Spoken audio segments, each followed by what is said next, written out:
आइए मिलाते हैं आज हरियाणा के एक शेर से जो बने हैं जीरो से हीरो, मिस्टर शहाबुद्दीन खान।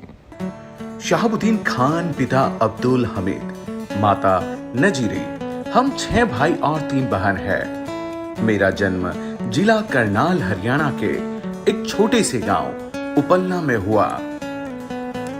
जब मैंने होश संभाला तो मेरे घर में गोबर का पोंछा लगता था और हमारा घर की छत पौधों को काटकर उसकी छत बनी हुई थी।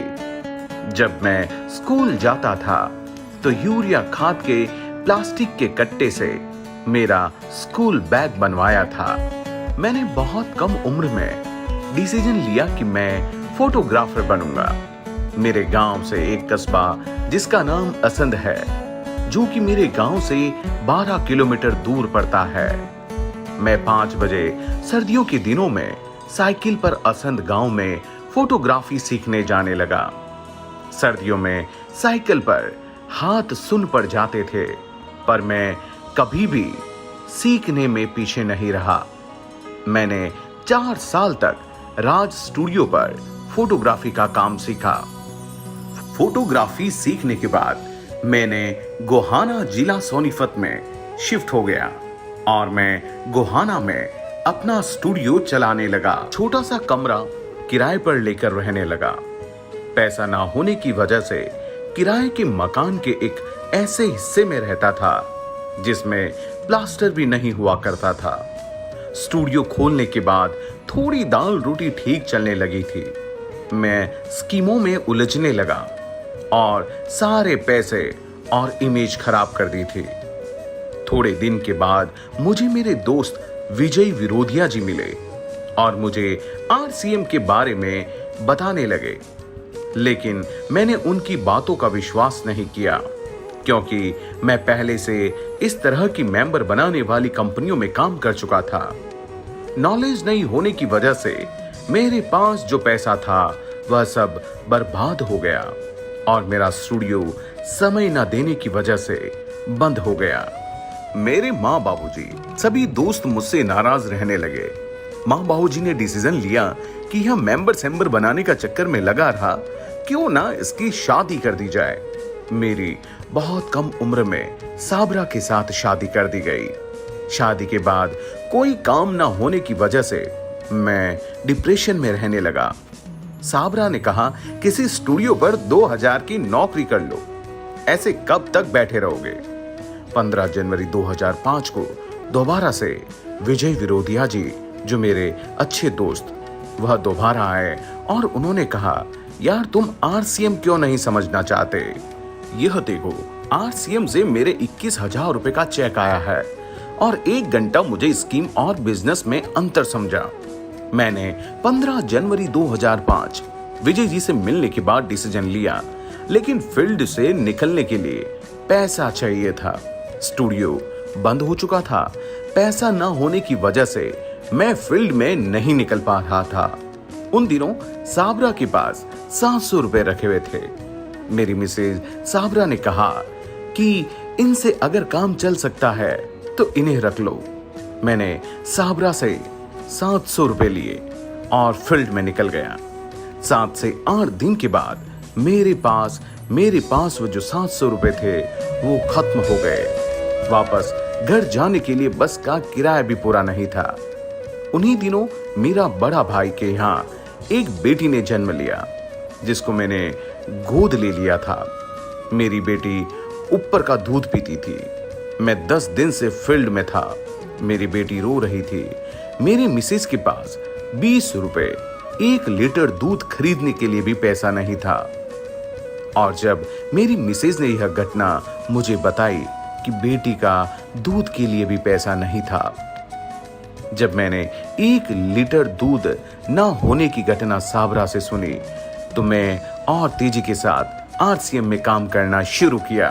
लगातार सिस्टम को फॉलो अप करते हुए आगे बढ़ता गया और ज्यादा से ज्यादा लोगों को आरसीएम का बड़े से बड़े फंक्शन में बिठाने लगा।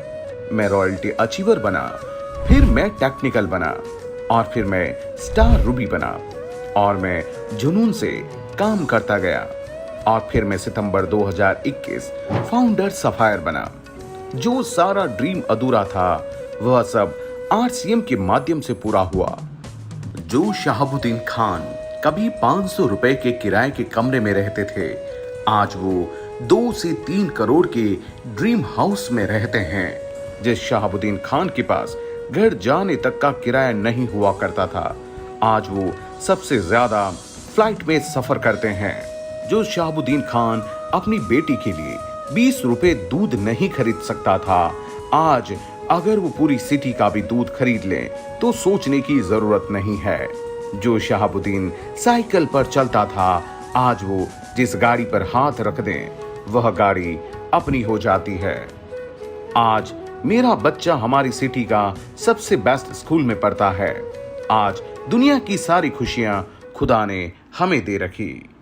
हमारे वालिद साहब ने कहा कि इसको कुछ काम सिखा दें। एक फोटोग्राफर था ग्रोवर स्टूडियो के नाम से, उसके पास इसको काम सीखने के लिए छोड़ दिया और इसने 2-2.5 साल में काम सीखा। फिर उसके बाद यहाँ जलमाने में इन्होंने एक साहब स्टूडियो के नाम से अपनी फोटोग्राफर की दुकान की। वो मेरे पास 3-4 साल स्टूडियो में रहा, काम किया।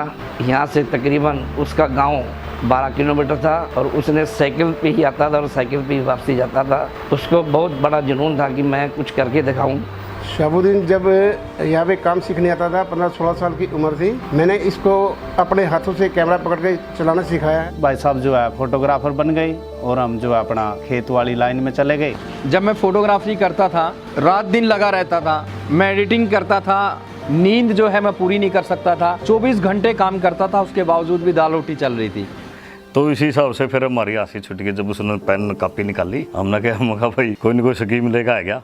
और जब मैं उसके घर गया, उसको मार्केटिंग प्लान दिखाया तो उसके अजीब से इंप्रेशन थे कि यार ये शहाबुद्दीन क्या ये मेंबर बनाने के काम शुरू कर दिए। और जब उसने ये बोला तो मैं बड़ा उदास होकर वहाँ से लौटा। ये बेचारे बचपन से हमारे द्वारा आए हुए हैं, इनका कोई घर बार नहीं था। ये बचपन से आकर ये हमारे घर में बेचारे रहे करते। मेरे ऊपर काफी टोंट कसे जाते थे। मैंने इनको बोला मैं कैसा कैसा काम करते हो आप, अब थोड़ा मेरे को भी तो बताओ ना। आप मेरे को टाइम ही नहीं देते। आप कभी 5 मिनट के लिए जाते हो तो अगले दिन आते हो, अगले दिन को कह के जाते हो तो 10 दिन में आते हो। तो एक अजीब सी नज़रों से लोगों ने मेरे को देखा कि यार मतलब ऐसा हो गया जैसे जब हम इस तरह का कोई काम करते हैं तो दोस्तों ने मेरे को एकदम दूर कर दिया कि भाई पता नहीं मैंने कोई गुनाह कर दिया हो। जैसे रिश्तेदारों से कईयों से मेरी बात हुई, उन्होंने भी मेरी बात को नहीं सुना। किसी कंपनी को लेकर मेरे पास आता था तो मैं इसको बड़ा गुस्सा होता था कि तू कैसे कैसे धंधे में बड़ा हुआ है, तू बर्बाद हो जाएगा। तो इसके घर पे जाते थे तो इसके घर पे चाय भी पीने के लिए नहीं मिलती थी। हम इसको बहुत मना किया करते थे, तू कहाँ ऐसे ऐसे धंधों में बड़ा हुआ है, लेकिन ये नहीं मानना और वो अपने उसी रास्ते पे चलता रहा। और ये जो थे मतलब बहुत ज़्यादा संघर्षशील थे। ये काम मेहनत बहुत, जिस काम में भी जाते थे मेहनत बहुत करते थे। मैंने कभी सोचा भी नहीं था। मैं एक छोटे से किराए के रूम में रहती थी और कभी मेरे मायके वाले आते थे, मैं यही सोचती थी कि उनको मैं कहाँ लिटाऊंगी, कहाँ बिठाऊंगी, कहाँ मैं खाना बनाऊंगी। के ड्रीम में सुनता था, ये बोलते थे कि भाई मैं बड़ी गाड़ियाँ लूंगा, बड़े बंगले लूंगा, हवाई जहाजों में घूमूंगा। और मैं इनके ऊपर हंसता था कि साइकिल पे चलने वाला व्यक्ति इतने बड़े सपने देखता है। जिंदगी में कुछ ऐसा करना है कि मोबाइल तो छोड़ो, दुनिया के अंदर हर खुशियों की लाइन लगा देनी है। मेरे पापा नेटवर्क मार्केटिंग करते हैं, आरसीएम का नाम लिया। मतलब जो भी मुझे पता चला उस टाइम पर, जो समझ आया मैंने सब बताया। तो मेरी टीचर ने भी मेरा काफी मजाक उड़ाया, मेरे फ्रेंड्स मुझ पे हंसने लगे। मैं एक छोटे से किराए के कमरे में रहता था जिसमें प्लस्तर भी नहीं था। मैं एक फोटो के माध्यम से दिखाना चाहता हूँ, मेरी फोटो पड़ी हुई है वो। तो ये देखिए आप इस स्क्रीन पे देख रहे होंगे कि ये प्लस्तर भी इस कमरे में नहीं हुआ करता। मिसिज कहने लगी ऐसा कब तक चलेगा, क्यों ना किसी फोटोग्राफर की दुकान पे तुम नौकरी कर लो, 1000-2000 रुपए में नौकरी मिल जाएगी, कम से कम गुजारा तो होगा। आज की जिंदगी और कल की जिंदगी में जमीन आसमान का अंतर है। बड़ी बड़ी गाड़ियां हैं उसके पास। एक सपना था, आज इसके पास गाड़ी भी है, बंगला भी है, बहुत अच्छा मकान बनाया हुआ है, इसके बच्चे अच्छा लाइफस्टाइल जी रहे हैं। इतनी बड़ी तरक्की की। जिस टाइम इन्होंने शुरू किया था इस बिजनेस को, उस टाइम इनके पास कुछ नहीं था, हमारे पास सब कुछ था। लेकिन हम वहीं के वहीं हैं और ये हमारे से 100-200 गुना आगे निकल गए। यदि हम जितना पैसा 3 साल में 2.5 साल में कमाते हैं ना दिन रात मेहनत करके, उतना खान साहब का 1 महीने का है। और आरसीएम के जरिए से आज मैं एक 250 रुपए के सोचने वाली एक 2.5 करोड़ के मकान में मैं रहती हूँ। शहाबुद्दीन खान को इनके बचपन के दिनों से बहुत अच्छे से जानता हूँ। उसका बिल्कुल जीता जागता उदाहरण हमारे सामने है। अगर मैं ये कहूँ कि ये एक मेहनत का चलता फिरता साहित्य हमारे शहर में मौजूद है तो ये कोई अतिशयोक्ति नहीं होगी। इन्होंने जितनी मेहनत की, बिल्कुल एक सामान्य से परिवार से उठकर और अपनी संघर्ष के बल पर, मैं ये कहता हूँ कि जब आदमी को खून की जरूरत होती है तो वो कहीं ब्लड बैंक से खून मांगता है, और कुछ आदमी ऐसे होते हैं कि जो खून को अपनी नस के मुंह लगाकर अपनी पूर्ति पैदा करते हैं। ये उन शख्सियत में से शहाबुद्दीन खान जी हैं। I am proud of my dad, क्योंकि उन्होंने आज हमें सब कुछ दिया है जो हम डिजर्व भी नहीं करते, वो भी आज हमें दिया है। आज मेरे पास जो एक 500 रुपए के किराए के कमरा था मेरे पास, उसका किराया देने के पास पैसे नहीं होते थे। आज जहाँ पे मैं बैठा हूँ ये मेरा अपना स्विमिंग पूल है। 2.5 से 3 करोड़ रुपए के घर में मैं अभी रहता हूँ। और आरसीएम के माध्यम से पापा ने हमें पूरा हिंदुस्तान घुमा चुके हैं। पापा 2 साल तक बेड पे रहे, लेकिन इनकम हमारी आरसीएम से नहीं रुकी। समय मिला, यहाँ पे मेरे को सिक्योरिटी मिली, यहाँ पे मेरे को इज्जत और मान सम्मान, वो सारी की सारी चीज़ें एक ही प्लेटफॉर्म पे मिली। और दोस्तों वो है आरसीएम बिजनेस। और हमें एक दिन बताया कि मैंने एक ये सपना देखा है, मेरा ड्रीम हाउस बनेगा जिसमें एक बेसमेंट होगा, उसमें एक मीटिंग हॉल होगा और एक स्विमिंग पूल होगा टेरेस पे।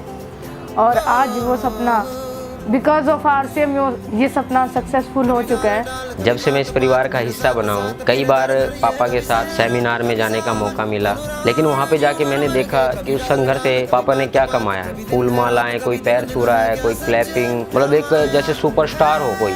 तो सर बोले कि अच्छा ये बता तेरे पापा कितने पैसे कमाते हैं। मैं बोले कि सर मेरे को तो पता नहीं, पर हाँ इतना पता है कि सर मैं जिस चीज़ पे भी हाथ रख दूँ वो चीज़ मेरी हो जाती। मैंने सानिया मिर्जा को, अमिताभ बच्चन को, मैरी कॉम को, जब मैंने उनको पापा के साथ देखा, इतने इजीली से पापा उनके साथ मिल चुके हैं। आइडल सिर्फ और सिर्फ मेरे डैड है और मेरे हीरो भी मेरे डैड है। और I am proud of my dad and I love you my dad. बहुत उनकी मैनेजमेंट उनसे सीखी जा सकती है कि किस तरीके से टीम को सही तरीके से मैनेज किया जाता है। वो जो भी ठान लेते हैं, उनका डिटर्मिनेशन इतना है, और जो भी ठान लेते हैं वो करते हैं और बहुत अच्छे तरीके से आगे बढ़ते बढ़ते जा रहे हैं। और वो बहुत जल्दी डायमंड बनेंगे। उनके अंदर बहुत क्वालिटी है, उनसे बहुत कुछ पूरे हिंदुस्तान को सीखना चाहिए। मिस्टर शहाबुद्दीन खान नाम को याद करते ही एक ऐसी पर्सनालिटी मेरे जहन पे उभरती है जो अपने ग्रामीण परिवेश गोहाना से निकलकर आज पूरे हिंदुस्तान में अपने नाम की छवि को फैला रहे हैं। एक बहुत अच्छे ड्रीमर, कमिटेड साथी, डेडिकेटेड, कमिटमेंट और एक डेसिंग पर्सनालिटी जो कि जोश और जुनून से भरी हुई आरसीएम की ऊंची से ऊंची सफलता के लिए अपने आप को तैयार कर रही है। और एक दिन निश्चित रूप से आरसीएम की बड़ी से बड़ी पिन इनके सीने पर होगी, ऐसी मेरी शुभकामनाएं। ये उनके कमिटमेंट और उनके ड्रीम पावर की वजह से मैं कह रहा हूँ। मुझे गर्व है कि शहाबुद्दीन खान मेरी टीम में है। जब मैं उसकी कामयाबी का राज देखता हूँ तो उसका टीम के प्रति जोश, जुनून और टीम के प्रति डेडिकेशन की वजह ही उसका कामयाबी का राज है। टीम के प्रति हमेशा कुछ भी करने के लिए तैयार शहाबुद्दीन खान का मतलब है विनर। शहाबुद्दीन खान एक बेस्ट स्टूडेंट के साथ एक बेस्ट प्लानर है। I love you Shahabuddin Khan. I love you RCM business. I love you Khan. I love you too.